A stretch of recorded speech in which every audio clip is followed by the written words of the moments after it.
be watching this, but I'm in a damn bitchy mood. Like, I'm in a bitchy fucking mood.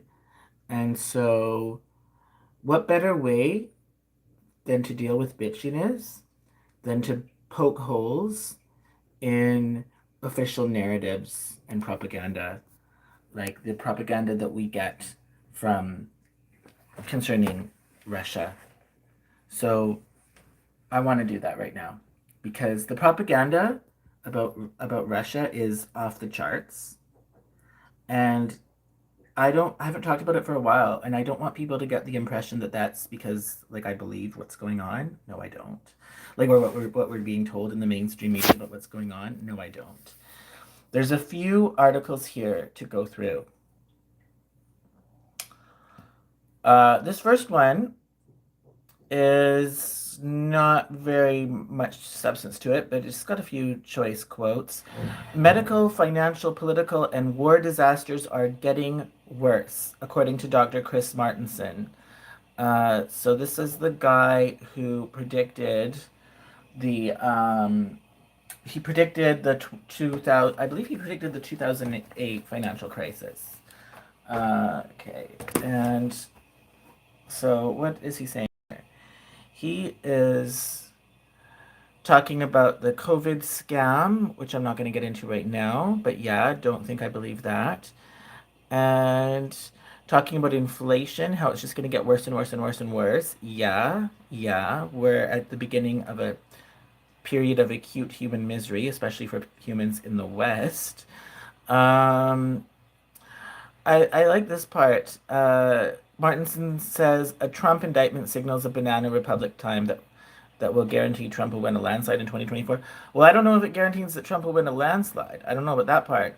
But it does signal that the United States is a banana republic.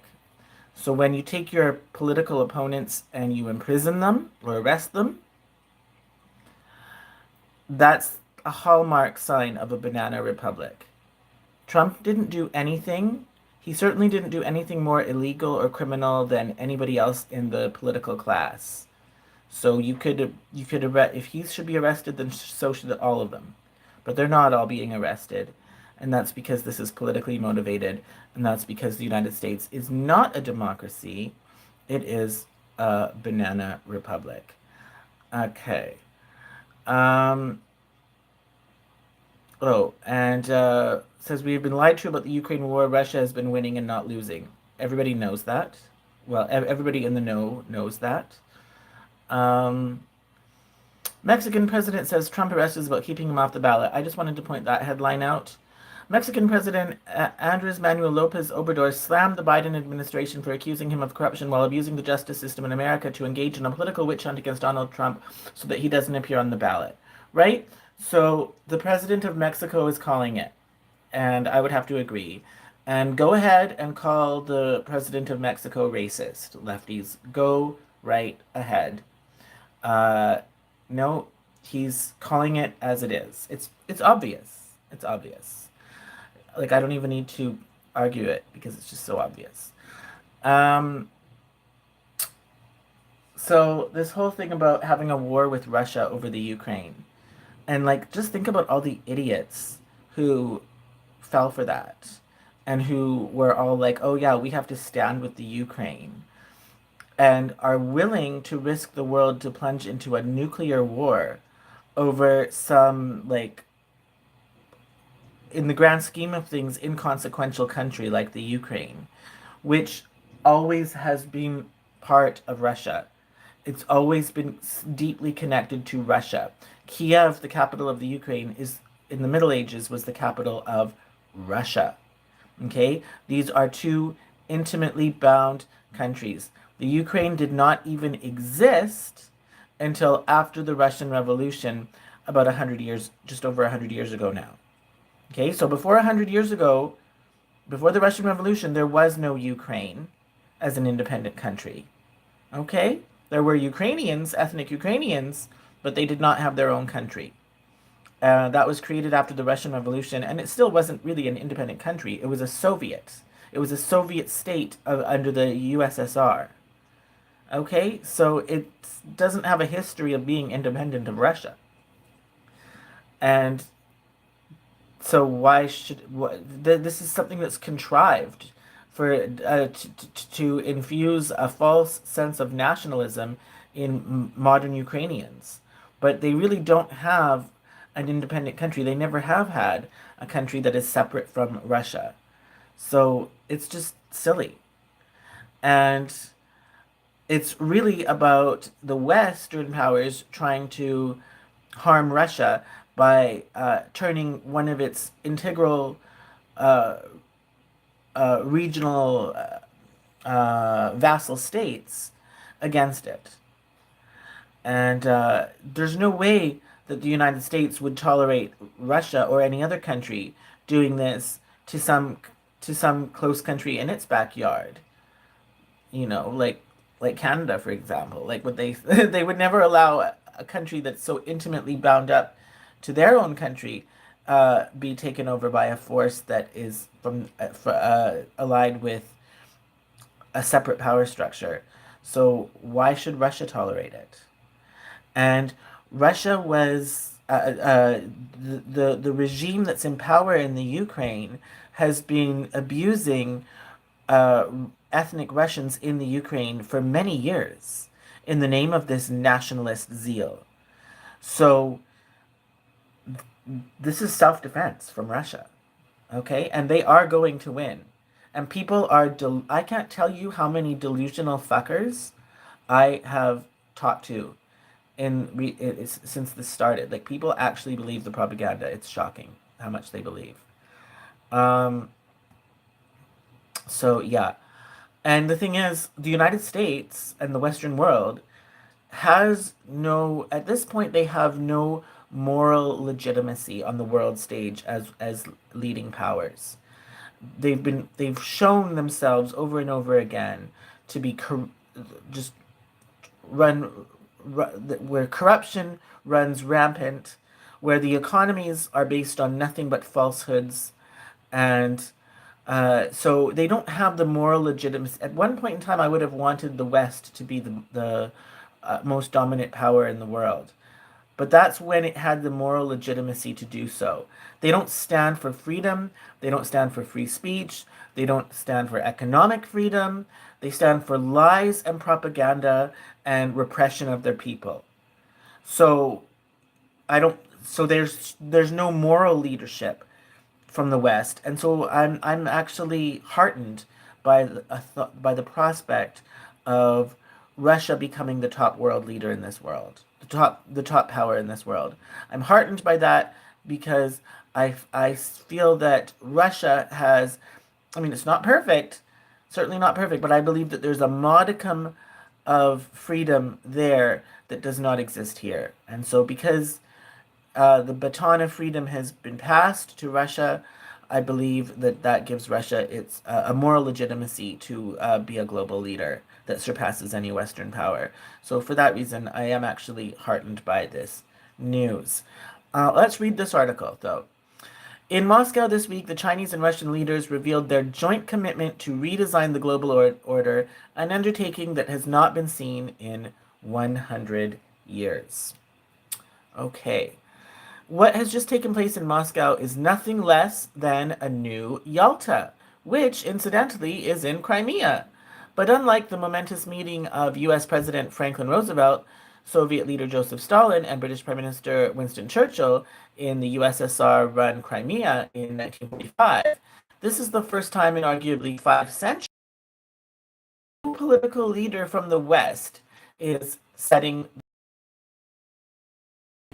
like, that just goes to show how far the West has fallen. The first time in 5 centuries that no political leader from the West is setting the global agenda. That's how bad our current crop of leaders are in the Western world. Is they're not even at the table at the most important meeting setting the global agenda, and that's the first time that you'd be able to say that in about 500 years. So they're more pathetic than anybody who came before them, basically, in 500 years, our current crop of leaders in the West. I mean, that's pretty bad. It's Chinese President Xi Jinping and Russian President Vladimir Putin that are now running the multilateral, multipolar show. Western exceptionalists may deploy their crybaby routines as much as they want. Oh, and we know they'll lay it on thick. Nothing will change the spectacular optics and the underlying substance of this developing world order, especially for the global south. What Xi and Putin are setting out to do was explained in detail before their summit in two op-eds penned by the presidents themselves. Like a highly synchronized Russian ballet, Putin's vision was laid out in the People's Daily in China, focusing on a future bound partnership, while Xi's was published in the Russian Gazette and the RIA Novosti website, focusing on a new chapter in cooperation and common development. Right from the start of the summit, the speeches by both Xi and Putin drove the NATO crowd into a hysterical frenzy of anger and envy. Russian Foreign Minister spokeswoman Maria Zakharova perfectly captured the mood when she remarked that the West was foaming at the mouth. Foaming at the mouth. Yes, I bet they are. The front page of the Russian Gazette on Monday was iconic. Putin touring Nazi free Mariupol, chatting with residents side by side with Xi's op ed. That was, in a nutshell, Moscow's terse response to Washington's MQ-9 Reaper stunt and the International Criminal Court Kangaroo Court shenanigans. Foam at the mouth as much as you like. NATO is in the process of being thoroughly humiliated in the Ukraine. If the sound isn't working on this, by the way, YouTube, I will re-record it. Like, you're not going to get to censor me here. During their first informal meeting, Xi and Putin talked for no less than 4.5 hours. At the end, Putin personally escorted Xi into his limo. The conversation was the real deal, mapping out the lineaments of multipolarity, which starts with a solution for Ukraine. Predictably, there were very few leaks from the Sherpas, but there was quite a significant one on their in-depth exchange on Ukraine. Putin politely stressed he respects China's position, expressed in Beijing's 12-point conflict resolution plan, which has been completely rejected by Washington. But the Russian position remains ironclad: demilitarization, Ukrainian neutrality, and enshrining the new facts on the ground. In parallel, the Russian Foreign Ministry completely ruled out a role for the US, UK, France, and Germany in future Ukraine negotiations. They are not considered neutral mediators. A multipolar patchwork quilt. The next day was all about business, everything from energy and military technical cooperation to improving the efficacy of trade and economic corridors running through Eurasia. Russia already ranks first as a natural gas supplier to China, surpassing Turkmenistan and Qatar, most of it via the 3,000-kilometer Power of Siberia pipeline that runs from Siberia to China's northeastern Heilongjiang province, launched in December 2019. Negotiations on the Power of Siberia 2 pipeline via Mongolia are advancing fast. Sino-Russian cooperation in high tech will go through the roof. 79 projects at over 165 billion, everything from liquefied natural gas to aircraft construction, machine tool construction, space research, agro-industry, and upgraded economic corridors. The Chinese president explicitly said he wants to link the New Silk Road projects to the Eurasia Economic Union. The BR This interpolation is a natural evolution. China has already signed an economic cooperation deal with EAEU. Russian macroeconomic uber strategist Sergei Glasvey's ideas are finally bearing fruit. And last but not least, there will be a new drive towards mutual settlements in national currencies and between Asia and Africa and Latin America. For all practical purposes, Putin endorsed the role of the Chinese yuan as the new trade currency of choice, while the complex discussions on a new reserved currency backed by gold and/or commodities proceed. Right. So that's huge. That right there is the end of American hegemony and Western hegemony. So once the US dollar is officially no longer the reserve currency, it's lights out for American hegemony. It's not lights out for America. America will continue as a country, but American hegemony, meaning USA as being the top global power that its power is dwarfs anything of any other power in this world. Yeah, those days are coming to an end, and they will officially end when the US dollar is no longer the reserve currency. Well on its way. For practical purposes, Putin endorsed the role of the Chinese yuan. So I've seen charts, I've seen statistics that already show, I mean, this has been well in the works for many years, where every year that goes by, there's a smaller percentage of world trade that is conducted in US dollars. okay, and more of it is being used conducted in these other currencies. And the more that that trend goes on, as less and less world trade is done in US dollars, that just means that that is weakening US hegemony. So I mean it's already significantly diminished, US hegemony, compared to a few years ago. I mean, compared to a few, like a decade or two ago, it's significantly diminished. The joint economic, okay, back to the article. The joint economic business offensive ties in with concerted Russia-Chinese diplomatic offensive to remake vast swaths of West Asia and Africa. Okay, so projecting their power to the vassals. Chinese diplomacy works like the matryoshka, Russian stacking dolls, in terms of delivering subtle messages. It's far from coincidental that Xi's trip to Moscow exactly coincides with the 20th anniversary of American shock and awe and the illegal invasion, occupation, and destruction of Iraq. Yes, and I believe that history will show that terrible war in Iraq, based on contrived lies, will was absolutely one of the big nails in America's coffin.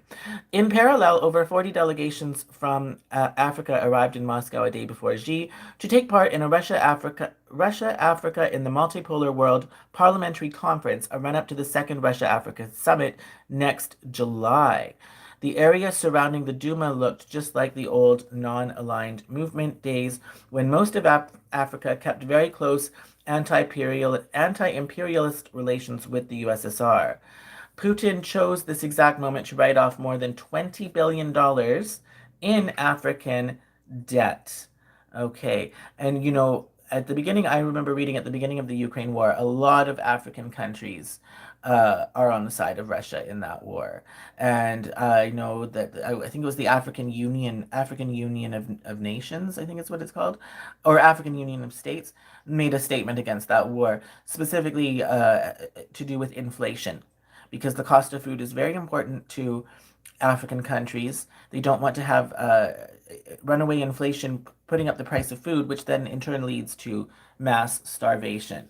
So that would be one of the main reasons why the African Union of States was opposed to this war in Ukraine. Certainly a good reason to oppose it, right? Like we don't want mass human starvation because of inflation, because the breadbasket of the world is turned into a war zone.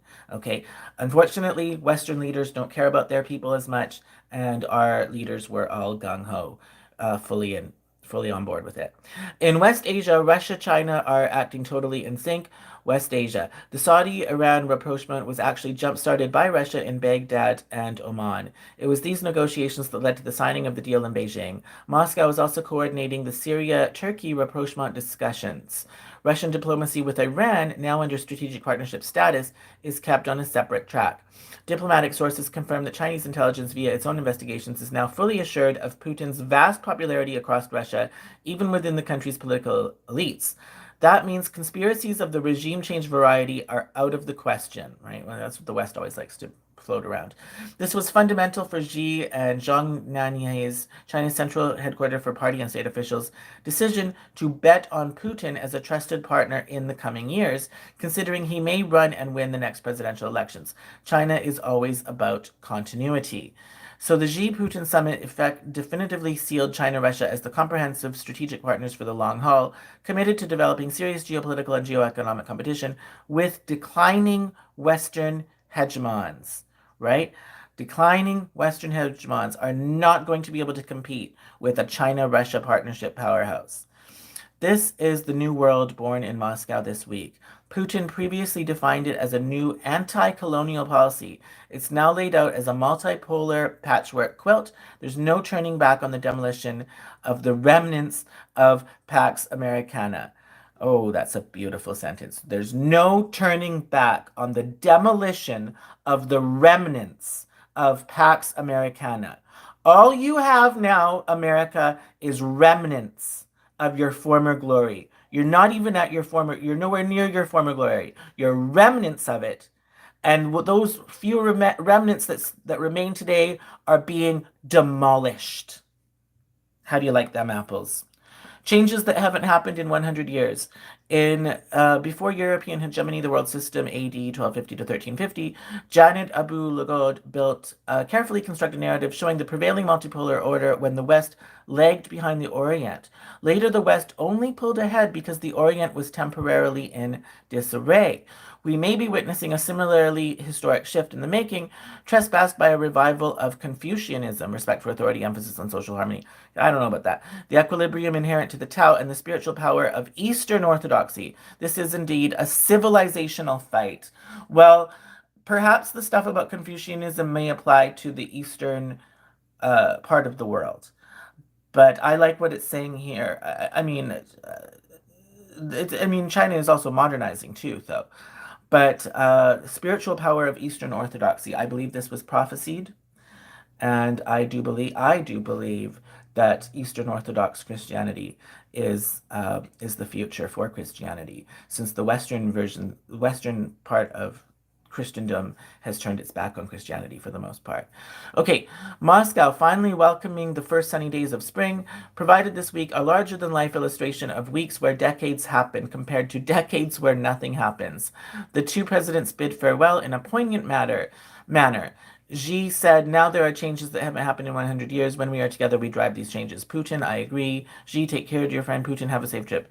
Here's to a new day dawning from the lands of the rising sun to the Eurasian steppes.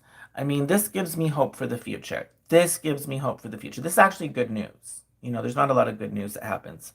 This is good news. The fact that the morally and financially and spiritually and culturally bankrupt Western world is on its last legs of power, and that there's this new power structure forming to take its place. That gives hope to people who care about the future of this world, you know. Um, and so I'm heartened by this article.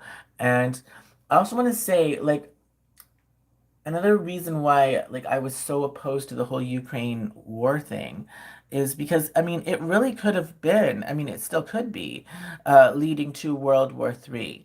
And my grandfather fought against the Nazis in World War II. And World War II was a really terrible war. And it was meant to be the war to end all wars, right? Like, the people who fought in that war, part of what they wanted to accomplish was that there would never be any more wars like that ever again. They didn't want there to be another world war. So, you know, all these people who are so gung ho about standing with the Ukraine and therefore risking plunging the world into a World War III scenario, but doing so with as though they're pacifists. Like, these are like hippie types who would usually be against war. Like, um, like they really are betraying, like, and then but if you're going to be say you're going to be somebody who does respect the military and does you know, has a military persuasion, well, then you should also be against this war in Ukraine, because that's like dishonoring the memory and the legacy of our soldiers who fought in World War II. And the last thing they would have wanted was to see their grandchildren have to fight in a similar kind of a war. So, you know, let me respect the legacy of my grandfather who fought in World War II by saying, I'm going to do everything I can to avoid and oppose any future world wars, anything at all even coming close to like what happened in World War II. I'm going to oppose that so much because that's part of honoring my grandfather's legacy. He was part of that as meant to be putting an end to those kinds of wars so that future generations did not have to be suffering like that. And so I just think the people who support this like who are all like gung ho about having a war with Russia are total idiots. They're playing Russian roulette with the whole world, and they don't have a moral leg to stand on, because whether they're anti-war types or whether they're military types, I can make an argument as to why both types hypocritical for both types to support such war. If you're an anti-war type, well, why would you support war? Like, that goes against being anti-war. That's hypocrisy right there. But if you're also a pro-military type, you shouldn't be supporting a war that risks leading us into a World War III situation, because that is dishonoring the legacy of the soldiers who fought in World War II and who lost their lives in World War II, with the purpose in mind that there would never be a World War like that ever again in the future. Like, they did not want future generations to have to go through that. So, I don't want them to. I don't want my grandfather's war efforts to have been fought in vain. I want to honor that legacy by saying, yeah, I'm going to oppose anything that could even remotely possibly bring us into another world war situation. So that is the reason why I do not stand with the Ukraine, even though I am partly Ukrainian myself. And by the way, it should be pointed out that Canada has the highest number of ethnic Ukrainians of any country in the world, outside of the Ukraine itself and outside of Russia. It's bosom buddy Russia. Those two have, okay, but besides Russia and the Ukraine, Canada is the country with the most number of Ukrainians. And most of the Ukrainians in Canada came here around the turn of the 20th century, so like around the year 1900, came here escaping brutal conditions in the Ukraine at that time. Well, it wasn't the Ukraine. Ukraine didn't exist then, but escaping brutal conditions in Eastern Europe at that time. What was it? They were basically serfs. They were basically indentured labor, and they were starving. And they came to Canada. They were offered that if a parcel of land in the prairie provinces of equal to 160 acres in size, this was undeveloped, rough forested land, but they had 5 years to convert it. A family would have 5 years to convert that land into a working farm, and if they did so within the 5 years, they were given title deed to that land. Okay, and that's when I mean, it must have been hundreds of thousands, maybe even millions. I don't know the numbers, but it was a lot of Ukrainians came to Canada at that time and settled in the prairie provinces, and that would have been among my ancestors as well. And so they were coming here before the Ukraine existed. Okay, so why should I stand with the Ukraine and that blue and yellow flag that people wave around? All of that came about after my Ukrainian ancestors were already in Canada, because that all happened, that was created after the Russian Revolution, which would have been around, what, 1918? So there was already, most the Ukrainians had already settled in Canada by that point and were farming the prairies. turned Canada into the breadbasket of the world, in fact, so that then, which positioned Great Britain and the Western Allies to win World War II. They would not have probably been able to win World War II if it wasn't for the supplies that they were getting from Canada. And Canada was a breadbasket of the world, and it was converted that way within about 20 years. It didn't take long, by these Ukrainians who came to Canada. And to this day, if you go to any prairie provinces in Canada, you are going to find a lot of people with Ukrainian names. Okay, so the Ukrainian mark on Canada, on Western Canada, is particularly strong. But it's a Ukrainian mark that was made before the modern state of the Ukraine even existed. Okay, and in fact, if you look at the ship manifest where my Ukrainian ancestors came to Canada, they arrived here via Montreal, and it listed them down as ethnic Russians. So even back then, it was recognized that these are very basically akin to Russians.